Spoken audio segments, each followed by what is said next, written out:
नमस्कार श्रोताओं, 90.8 मेगाहर्ट्ज पर ये रेडियो आज़ाद हिंद का प्रसारण है। देश का चैनल देश के लिए। जैसा कि आप जानते हैं कि हम कार्यक्रम स्वास्थ्य चर्चा में ऐसी बात करते हैं जिससे हमारे श्रोताओं को स्वास्थ्य का लाभ हो। जी हाँ, आज की स्वास्थ्य चर्चा का हमने विषय बनाया है मधुमेह और ब्लड प्रेशर के मरीजों के लिए कोविड-19 में कैसा आहार विहार हो और वो कैसे सावधानी रखें। श्रोताओं, आज दुनिया का हर तीसरा व्यक्ति मधुमेह और ब्लड प्रेशर का शिकार है। किसी न किसी तरह से वो है ही।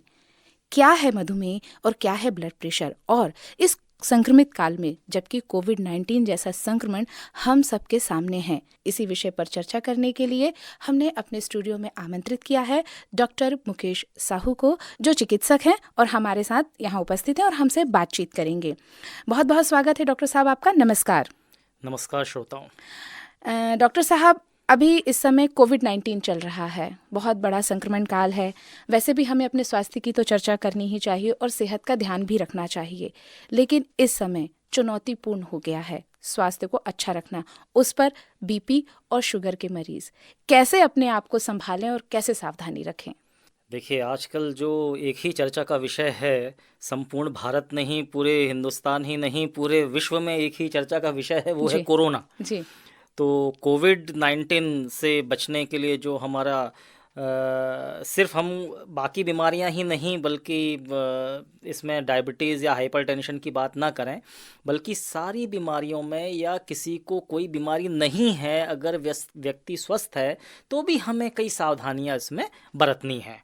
हम बात करते हैं डायबिटीज़ की और हाइपरटेंशन की, तो हाँ, इसमें थोड़ा खतरा ज़्यादा है। ऐसे मरीजों को, डायबिटीज़ और हाइपरटेंशन के मरीजों को नॉर्मल पेशेंट से ज़्यादा खतरा है। लेकिन यदि कोई व्यक्ति कहता है कि मैं डायबिटिक हूँ और अगर मुझे कोविड हो जाता है तो क्या मेरी मृत्यु निश्चित है या मैं बहुत ज़्यादा खतरे में पड़ सकता हूँ?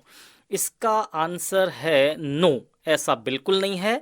हाँ, यदि आपका HbA1c लेवल 8 के नीचे है, 7 के नीचे है, और यदि आपका शुगर लेवल आपने कंट्रोल किया हुआ है, यदि आप रेगुलर एक्सरसाइज में हैं, आपका ऑक्सीजन लेवल ठीक है और आपका ब्लड प्रेशर नॉर्मल कंडीशन में है, भले आप ब्लड प्रेशर की दवाएं ले रहे हैं, एंटी हाइपरटेंसिव ड्रग ले रहे हैं और आप इन सब के बाद कंट्रोलिंग कंडीशन में हैं, तो आपको सिर्फ उतना खतरा है जितना नॉर्मल लोगों के लिए है, जिनको कोई डायबिटीज़ या हाइपरटेंशन की बीमारी नहीं है।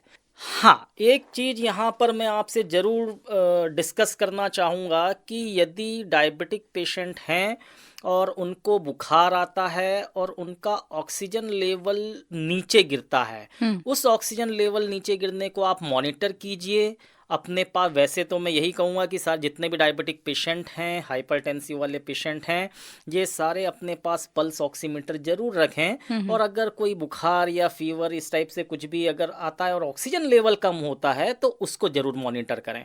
अगर ये ऑक्सीजन लेवल ज़्यादा नीचे जाएगा तो हमको आपको लो मॉलिक्यूलर वेट हेपेरिन का सहारा लेना पड़ेगा और आपको ICU में शिफ्ट करना पड़ेगा।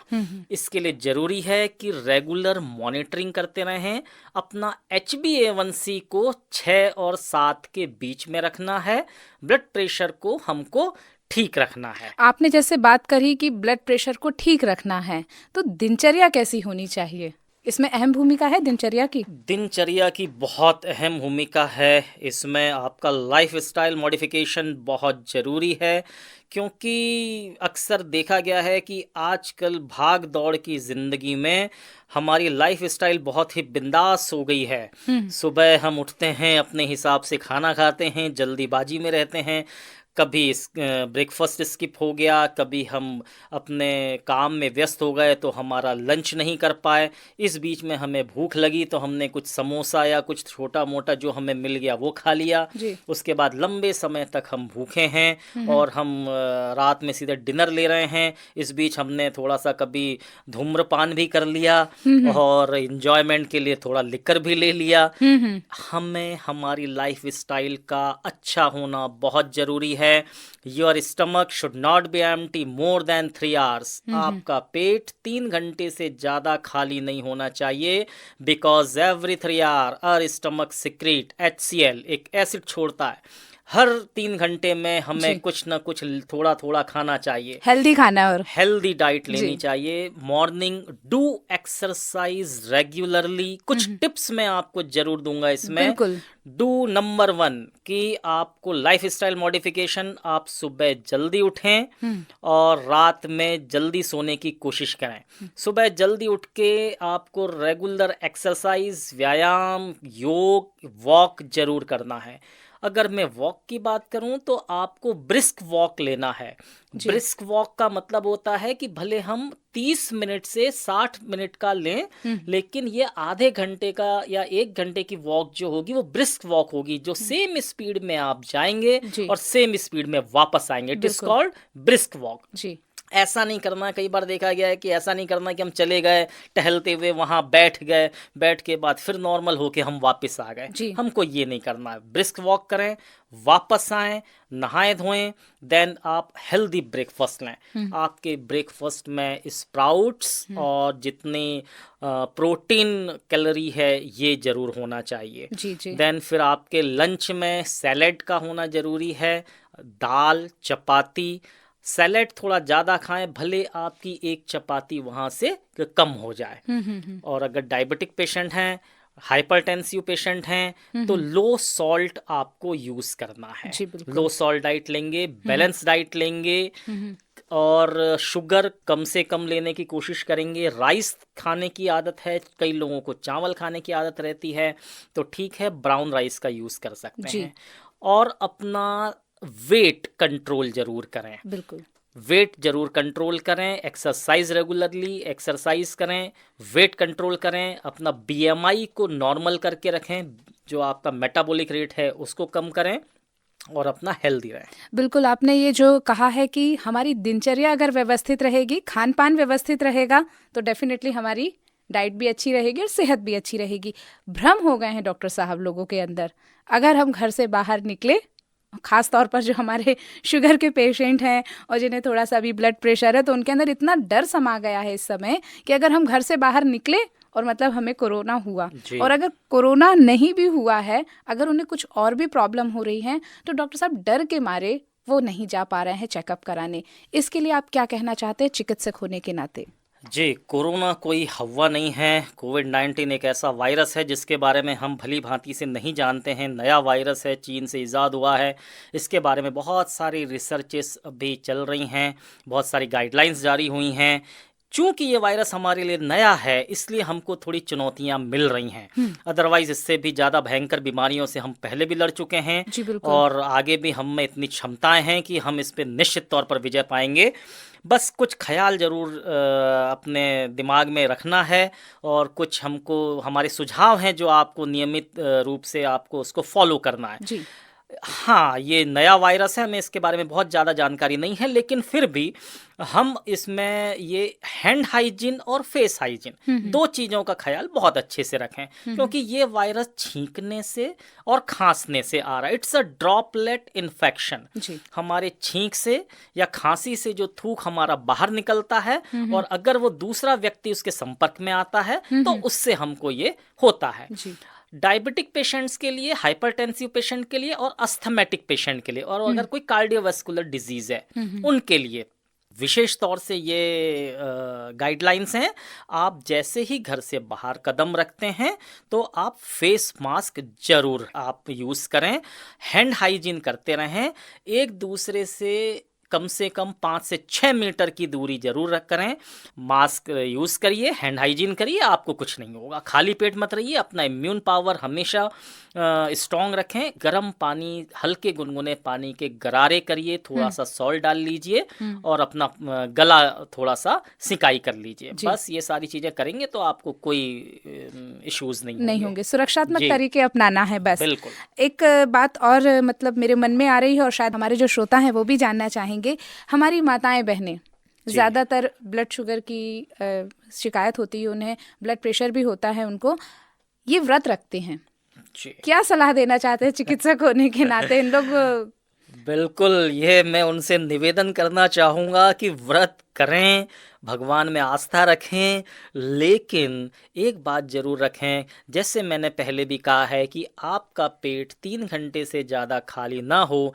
उपवास की बहुत सारी चीज़ें मिलती हैं, लेकिन माताएँ, बहनें, मैंने भी एक चीज़ बड़ी नोटिस की है कि साबूदाने की खिचड़ी और यही सारी चीज़ें, आलू और हम्म। इस टाइप से सारी चीज़ों का यूज़ ज़्यादा करते हैं। हम्म। ठीक है, जो जिनको डायबिटीज़ या कोई हाइपरटेंशन नहीं है वो सब तो ठीक है, हम्म। लेकिन जो डायबिटिक पेशेंट हैं और हाइपरटेंशन है, स्पेशली डायबिटिक पेशेंट के लिए उपवास करना थोड़ा खतरनाक हो सकता है, क्योंकि इनको हर थोड़े अंतराल में कुछ ना कुछ खाना पड़ेगा। हम्म। अदरवाइज हाइपोग्लाइसीमिया की कंडीशन आती है। हम्म। Hypoglycaemia means blood sugar level normal level से कम होना। हम्म। तो माताओं और बहनों से मेरा यही अनुरोध है कि अगर आप डायबिटिक हैं तो थोड़ा सा, अगर आप ना करें व्रत तो ज़्यादा अच्छा है, और अगर फिर भी आप करते हैं तो अपना शुगर लेवल को मेंटेन करके रखें। जी बिल्कुल। बार बार नियमित अंतराल में ग्लूकोज वगैरह लेते रहें, ग्लूकोमीटर से अपना ब्लड शुगर लेवल चेक करते रहें, और जहाँ लगता है कि थोड़ी घबराहट हो रही है या थोड़ा सा एनर्जी लेवल कम हो रहा है, बिल्कुल। वहाँ इलेक्ट्रोलाइट बैलेंस आप मेंटेन करें, शुगर अपना बढ़ाएं, क्योंकि बढ़े हुए शुगर को कम करना, हमारे पास बहुत सी दवाएं हैं, बहुत सारी थेरेपी हैं, बहुत सारे मेडिसिन्स हैं, लेकिन अगर आप ज़्यादा हाइपो में आएंगे तो सीधे सीधे आपका रीनल फेल्यूर होने के चांसेस बढ़ जाएंगे। जी। याद रखें, ध्यान रखें, कोरोना में डायबिटिक पेशेंट्स के लिए और ब्लड प्रेशर के पेशेंट्स के लिए एक चीज़ मैं बहुत ज़रूरी बताऊंगा। 4 ऑर्गन हमारे, ब्रेन, हार्ट, आँखें और हमारे नर्व्स, ये चारों चीज़ें बहुत इंपॉर्टेंट रोल प्ले करते हैं। अगर आपका ब्लड शुगर लेवल ज़्यादा है तो आपको रेटिनोपैथी हो सकती है। ब्लड शुगर लेवल आपका बढ़ गया, ब्लड का प्रेशर बढ़ गया, तो सीधे सीधे आप स्ट्रोक में जा सकते हैं। जी। आपका सेल्यूलर डैमेज हो सकता है हाइपरटेंशन के कारण। तो ये थोड़ा सा हमको ख्याल रखना है। बिल्कुल। तो हमारे जो श्रोता हैं वो इस बात को ध्यान रखेंगे कि व्रत तो करेंगे लेकिन खाली पेट नहीं खाली करें। पेट नहीं जी। आजकल स्मार्टफोन और नेट सबके हाथ में है, बस एक क्लिक कीजिए सारी जानकारी हाथ में आ जाती है। तो कोरोना काल में तो खास तौर पे और भी ज़्यादा लोग ये करने लगे हैं कि सर्च कर लेते हैं, दवा खोज लेते हैं और अपने मन से करने लगते हैं। कितना चिंताजनक है ये, खास तौर पर मधुमेह और ब्लड प्रेशर के जी, मरीजों के सभी लिए। से मेरा एक अनुरोध है। एक इंग्लिश में फ्रेज है, जी। Little knowledge is very dangerous. अल्प ज्ञान बहुत ज़्यादा घातक होता है, जी। नुकसानदायक होता है। जी। जो गूगल वगैरह से आप सर्च करके देख लें, उससे हम्म। सिर्फ अपना ज्ञान बढ़ाएं, लेकिन उसको इम्प्लीमेंट करने के पहले अपने फैमिली डॉक्टर से ज़रूर बातचीत जी। करें, क्योंकि आपके शरीर में क्या परिवर्तन हो रहे हैं in condition, in case of diabetes and in case of hypertension, ये सिर्फ आपके जांचें और आपकी रिपोर्ट्स और आपके डॉक्टर्स को पता है। जी बिल्कुल। तो ठीक है, आप सर्च करें, जानकारी रखें, लेकिन अपने चिकित्सक से, फैमिली डॉक्टर से सलाह लेते रहें। और मेरा एक इम्पॉर्टेंट बात मैं कहना चाहता हूँ कि दवाओं के साथ साथ तनाव मुक्त जीवन जिएं, स्ट्रेस फ्री रहें और स्माइल करते रहें। ये 2 चीज़ें ऐसी हैं जो आपकी दवाओं के अलावा आपको बहुत लंबे समय तक अच्छा रखेंगी, जी। हेल्दी रखेंगी। जी। तनाव मुक्त रहें, स्ट्रेस भी रहें, और स्माइल बहुत अच्छी मेडिसिन है। आजकल सुबह सुबह पार्क में आप देखेंगे लॉफिंग क्लब्स खुल गए हैं। जी। ठाके लगा के हंसें, जी। जी। जितना हंसेंगे आप उतना खुश रहेंगे। स्ट्रेस फ्री रहें, क्योंकि जितना भी स्ट्रेस करेंगे, सोचेंगे, आपके अंदर हार्मोनल इम्बैलेंस ज़्यादा होगा। जी। जी। हमारे कुछ परिचित भी हैं, उनसे हमने कभी कभी सुना है कि वो 2-2 साल से डायबिटीज़ की दवा खा रहे हैं, मधुमेह की खा रहे हैं, वो उन्हें चेंज नहीं करते हैं, डॉक्टर्स के पास नहीं जा रहे हैं। कोविड-19 है इस समय, तब तो और घर में रुक रहे हैं। क्या है इसका, कैसे सामंजस्य बिठाना चाहिए? क्या पुरानी दवाओं को चलना चाहिए? नहीं, आप पुराने दवाओं को बिल्कुल नहीं। एक बार अपने डॉक्टर से रेगुलर अंतराल में मिलते रहें, मुलाकात करते रहें। अभी हमारी काफ़ी पेशेंट्स ने बहुत वेट गेन कर लिया है, अच्छा। क्योंकि घर में हैं, पहले से ही ओबेज हैं और कोरोना के कारण इतना डर गए हैं कि कहते हैं डॉक्टर साहब मैं तो घर से ही बाहर नहीं निकलूंगा, मुझे तो आप बता दें कि मुझे क्या दवाई लेनी है और मैं घर से बाहर नहीं निकलूंगा। लैक ऑफ एक्सरसाइज हो गई है, बाहर भी नहीं निकल रहे हैं। उन्होंने अपना वजन बढ़ा लिया है, अपना सारा डाइट कंट्रोल जितना भी सब स्टॉक कर लिया है सामान, और खूब खाए जा रहे हैं। तो कम से कम सामान स्टॉक करें। बहुत सारी अभी सारी चीजें खुली हुई हैं, ऐसी कोई हवा नहीं है। ये कोरोना एक जस्ट एक वायरस है, वो भी मॉर्टेलिटी रेट इसकी बहुत कम है। हाँ, मॉर्टेलिटी रेट ये हमारे ऊपर डिपेंड करता है कि हम इसको कैसे लेते हैं। देखिए, इसको बहुत लाइटली लेने की भी जरूरत नहीं है और बहुत ज्यादा इतना भी नहीं सोचना है कि हम इसको लेके ही परेशान हो जाएं। जी बिल्कुल। तो दोनों का सामंजस्य, दोनों का बैलेंस लेके चलना है। अपने डॉक्टर से परामर्श करें। एक बात मैं और कहना चाहूँगा कि जितने ओबेसिटी के केसेस हैं, मोटापा जो केसेस हैं, ये अगर अपना पल्स ऑक्सीमीटर से अपना चेक करते हैं तो इनका कम आता है। अभी एक टेलीफोन आया था मेरे पास कि साहब मेरा ऑक्सीजन लेवल तो कम हो गया है और मेरे को तो ऐसा कोई बीमारी है नहीं और मेरे को कोई लक्षण भी नहीं है, लेकिन मेरा ऑक्सीजन लेवल कम हो रहा है। तो कुछ फॉल्स अलार्म होते हैं, कुछ ट्रू अलार्म होते हैं। तो ये एक फॉल्स अलार्म है। क्यों फॉल्स अलार्म है? क्योंकि ओबेसिटी के केस में ऑलरेडी अगर आप नॉर्मल कंडीशन में भी हैं तो आप अपना ऑक्सीजन लेवल देखेंगे तो वो कम आएगा। स्नोरिंग का पेशेंट है, स्नोरिंग है, खर्राटे ले रहे हैं रात में, तो और अगर वो सोए हुए हैं और अगर उसका में उनके आप देखेंगे ऑक्सीजन लेवल तो कम हो जाएगा। तो ये इसको कोरिलेट ना करें, हर चीज को कोरिलेट ना करें। अगर घर में छींक दिया, खांसी हो गई, हिचकी आ गई, तो ऐसा जरूरी नहीं है कि सारे ये सब ही को कोरोना हो गया है। जी। ये जरूर है कि अगर आपका ऑक्सीजन लेवल बहुत ज़्यादा कम हो रहा है तो थोड़ा सा अलार्मिंग है, बट ओबेसिटी में ऑलरेडी कोरोना का कम हो जाता। हाँ, कई माताओं और बहनों से भी ये भी कहना चाहूँगा कि कई बार जब हम पल्स ऑक्सीमीटर लगाते हैं तो चूंकि उनने नेल पॉलिश लगाई हुई है और हम अगर ऑक्सीमीटर से उसका ऑक्सीजन SpO2 लेते हैं तो वो हमको कम मिलता है। जी। तो ऐसे में घबराने की जरूरत नहीं कि साहब मैं तो ठीक हूं और खुदा न खास्ता कहीं उस महिला को बुखार आया हुआ या खांसी है तो वो तो सीधे ये सोचेगी कि मुझे तो साहब कोरोना हो गया है। लेकिन हमें ध्यान दें, again once again it's a false alarm, it's not true alarm, it's a false alarm. क्यों? आपने नेल पॉलिश लगाई हुई है, ऑक्सीमीटर ने उसको कम किया, इट्स अ एरर। तो कभी भी ये सारी चीजें भी हमको देखना है। तो कभी मैं अगर मुझे मौका मिलता है आप लोगों से बात करने का तो मैं कुछ ट्रू अलार्म और फॉल्स अलार्म इसमें भी चर्चा करूंगा। बिल्कुल बिल्कुल, हम आपसे बिल्कुल चर्चा करेंगे आगे। कुछ एक घटनाएं और इस तरह से सामने आती हैं कि कुछ हमारे परिचित के हैं, वो ये कहते हैं अब हम ठीक हो गए हैं, हम तो रोज़ दवाइयाँ खा रहे हैं, और बस वो अचानक अपने मन से छोड़ देते हैं। या तो वो आयुर्वेदिक लेने लगते हैं या एलोपैथिक लेने लगते हैं। हम किसी चिकित्सा पद्धति के खिलाफ नहीं हैं, लेकिन एकदम से स्विच करना इतनी गंभीर बीमारी का इस संक्रमण काल में कितना सही है? क्या कहना चाहेंगे? जी देखिए, सभी पैथी के अपनी कुछ लिमिटेशंस हैं और किसी भी पैथी को स्विच करने के पहले अपने डॉक्टर से, फैमिली डॉक्टर से जरूर बात करें, जिनको आप रेगुलरली, जिनके परामर्श आप ले रहे हैं, जो आपका ट्रीटिंग डॉक्टर है। आप ब्लड प्रेशर की, मैंने भी देखा है, हमारे भी कई पेशेंट्स ऐसे आते हैं जो रेगुलरली ब्लड प्रेशर की दवाएं अगर चल रही हैं और एंटी हाइपरटेंसिव ड्रग ले रहे हैं और उन्होंने सीधे स्विच किया उसको आयुर्वेदिक की तरफ या होम्योपैथी की तरफ।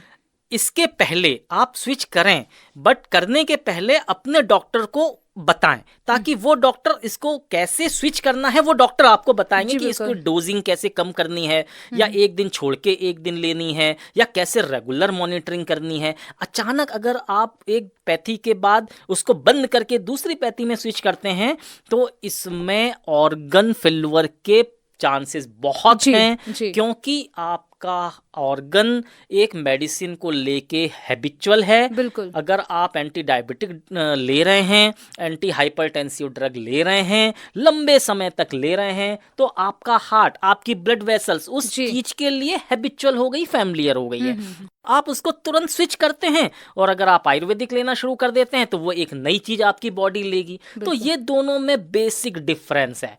तो आपको कोई भी पैथी स्विच करने के पहले you should contact to your doctor. बिल्कुल बिल्कुल, बिना चिकित्सक की सलाह के आप अपने मन से कोई भी एक्सपेरिमेंट अपने शरीर के साथ ना करें। जी। आप मधुमेह और ब्लड प्रेशर के स्पेशलिस्ट हैं, सीरियस केस हैंडल करते हैं। क्या देखते हैं आपकी, क्या कारण होते हैं कि ये सीरियस हो जाते हैं? क्योंकि ब्लड प्रेशर और हाई बीपी होना एकदम से तो नहीं होता है, क्या कारण होते होंगे? रोजमर्रा की जिंदगी में, आजकल की आपाधापी में, आजकल के टाइट शेड्यूल में हर चौथे पेशेंट डायबिटिक है और ब्लड प्रेशर है। पहले एक आयु निर्धारित हो गई थी कि 40 साल के बाद हम ब्लड प्रेशर हो सकता है या उसको शुगर हो सकता है, तो 40 साल के बाद इन्वेस्टिगेशन के लिए उसको इन्वेस्टिगेट किया जाता था कि आजकल छोटे छोटे बच्चे होते हैं। आजकल छोटे छोटे बच्चों में शुगर की बीमारी हो रही है। बिल्कुल जी। छोटे छोटे बच्चों में। अभी मैं एक स्कूल में कुछ समय पहले, कोविड के ठीक पहले, एक ब्लड चेकअप कैंप था, और एक चेकअप, हेल्थ चेकअप कैंप था। उसमें 10 से 15 बच्चे करीबन, जिनकी औसत उम्र 10 से 15 साल के बीच में थी, वो डायबिटीज उनको हुआ। उनको पता ही नहीं था उनको डायबिटीज है, उनके पेरेंट्स को नहीं पता था उनको शुगर की बीमारी है। जितनी लाइफ स्टाइल आजकल चेंज हो रही है, जितने गैजेट्स हमारे पास आ रहे हैं, जितने हम लेविश लाइफ जी रहे हैं, उतना ही ये घातक है। आपने सुना होगा, हमारे बुजुर्ग कहा करते थे, चबा चबा कर खाइए। खाना को हमेशा चबा चबा के खाना चाहिए, बहुत जरूरी है। आप खाना को जितना चबाएंगे, जितना च्युइंग करेंगे, उतना लार सिक्रीट होगा, सलाइवा सिक्रीट होगा, और उतने ही एंजाइमेटिक सिक्रीशन हमारा अच्छा होगा। और जितना हमारा एंजाइमेटिक सिक्रीशन अच्छा होगा, उतना हमारा डाइजेशन अच्छा होगा, उतना हमें डायबिटीज होने के चांसेस कम हो जाएंगे। बहुत चबाइए, खाना चबा चबा के खाइए। दूसरी चीज, आजकल जितनी तनाव भरी जिंदगी है, ये बहुत बड़ा रोल प्ले कर रही है। आप तनाव मुक्त रहें, बच्चों से भी कहें, पढ़ाई में उनके ऊपर बहुत प्रेशर न डालें, उनको उनकी जिंदगी जीने दें, खुद के लिए एक स्पेस रखें, इंजॉय करें, स्माइल करें, और तनाव फ्री रहें, स्ट्रेस फ्री रहें। आपको न डायबिटीज होगी, न ब्लड प्रेशर होगा। बिल्कुल। वैक्सीन की खबरें आ रही हैं अखबारों में और चर्चा में हैं, कब तक आ जाएंगी? क्या हमें किस तरह से करना चाहिए? वैक्सीन पूरी दुनिया लगी हुई है वैक्सीन बनाने में। कोविड-19 के लिए हिंदुस्तान ने भी पहल कर दी है, और बहुत जल्दी ये वैक्सीन तैयार होके आ जाएगी। ICMR की जो गाइडलाइन है उसको फॉलो करते हुए हमारे यहाँ भी बहुत रिसर्च चल रहे हैं, और बहुत जल्दी आपको खुशखबरी मिल जाएगी वैक्सीन बनने में। और उसको, लेकिन कुछ समय ज़रूर लगेगा, कुछ महीने लग सकते हैं। और उसको क्या डिस्ट्रीब्यूशन का तरीका रहेगा, उसको आम नागरिक तक कब तक पहुँच पाएगा, ये थोड़ा सा कहना मुश्किल है, बट बहुत जल्दी ही हमको मिल जाएगी। लेकिन तब तक, जब तक कि वैक्सीनेशन ना आप करा पाएं, और जब तक ये सारी प्रणाली पूरी तरीके दुरुस्त ना हो जाए, तब तक आप अपना इम्यूनिटी पावर बना के रखें, खुद को बूस्टअप करते रहें, खुद को मोटिवेट करते रहें, और अपना खुद का स्वास्थ्य का ये रखें। और डायबिटीज़, ब्लड प्रेशर, 4 पेशेंट्स के लिए, 4 टाइप के डिजीज़ के लिए मैं कहना चाहूँगा, डायबिटीज़, हाइपरटेंशन और कार्डियोवास्कुलर डिजीज जिनको है, और अस्थमा, ये 4 डिजीज ऐसी हैं जिनको थोड़ा सा ज़्यादा सोचना है, लेकिन इतना नहीं सोचना है कि वो हमको, हमारे लिए घातक हो जाए। डायबिटीज़ वाले पेशेंट अपना शुगर लेवल को मेंटेन करके रखें, HbA1c मेंटेन करके रखें। अस्थमेटिक पेशेंट अपना SpO2 लेवल, ऑक्सीजन लेवल को मेंटेन करके रखें। हाइपरटेंसिव पेशेंट जो हैं, वो जो एंटी हाइपरटेंसिव ड्रग लेते हैं, वो लेते रहें, और अपने डॉक्टर्स के रेगुलर परामर्श में रहें। और कार्डियोवास्कुलर डिजीज़, जिनको हार्ट की बीमारी है, किसी किसी कार्डियोवास्कुलर डिजीज उसकी एंटीबायोटिक या कोई थेरेपी चल रही है, कुछ ट्रीटमेंट चल रहा है, तो वो कार्डियोलॉजिस्ट से अपना जरूर परामर्श लेते रहें। जी बिल्कुल। भारत सरकार है, राज्य सरकार है, और इस कोविड के समय में इस बात पे जोर दिया गया कि आयुष काढ़ा पिया जाए, इससे ठीक हो सकते हैं, उससे हमें रोग प्रतिरोधक क्षमता बढ़ेगी। इसके बारे में आप क्या कहना चाहेंगे? जी, ये देखिए प्राचीन काल से ही योग को लेकर के और हमारी नेचुरोपैथी थी, आयुर्वेदिक प्रणाली है, ये बहुत कारगर है। हम घर में भी हल्दी दूध का सेवन करते हैं जो हमारे रोग प्रतिरोधक क्षमता को बढ़ाती है। तुलसी, गिलोय, ये काफ़ी चीज़ें ऐसी हैं जो हमारी रोग प्रतिरोधक क्षमता को बढ़ाती हैं। तो राज्य सरकार का और जो गाइडलाइन है, भारत सरकार की गाइडलाइन है, इसमें ICMR की भी गाइडलाइन है, तो इसमें बिल्कुल आप ले सकते हैं, काढ़ा पी सकते हैं, इसमें आपको कोई समस्या नहीं है, आप बिल्कुल ले सकते हैं। बिल्कुल। तो आपने बहुत अच्छी जानकारी हमारे श्रोताओं के साथ साझा की, और आपने बहुत अच्छे तरीके से समझाया कि जो हमारे मधुमेह और ब्लड प्रेशर के मरीज हैं वो डरे नहीं, सतर्क रहें, अपने डॉक्टर के संपर्क में रहें और संघर्ष करते रहें और सुरक्षात्मक अपनाएं। बिल्कुल ऐसा ही ना डॉक्टर साहब? बिल्कुल। स्वस्थ रहें, खुश रहें। जी। तो श्रोताओं, ये थी हमारी आज की स्वास्थ्य चर्चा की जानकारी, जिसमें आज हमने बात की मधुमेह और ब्लड प्रेशर के मरीजों को किस तरह कोविड-19 में अपने आप को सुरक्षित रखना है। हमारे स्टूडियो में आमंत्रित हमने किया था डॉक्टर मुकेश साहू को। आप हमारे स्टूडियो में आए सर, आपके इसके लिए बहुत बहुत धन्यवाद। Thank you. तो श्रोताओं, अब हमें भी दीजिए अनुमति, स्वीकार कीजिए हमारा नमस्कार। सुनते रहिए रेडियो आजाद हिंद, देश का चैनल, देश के लिए 90.8 मेगाहर्ट्ज पर।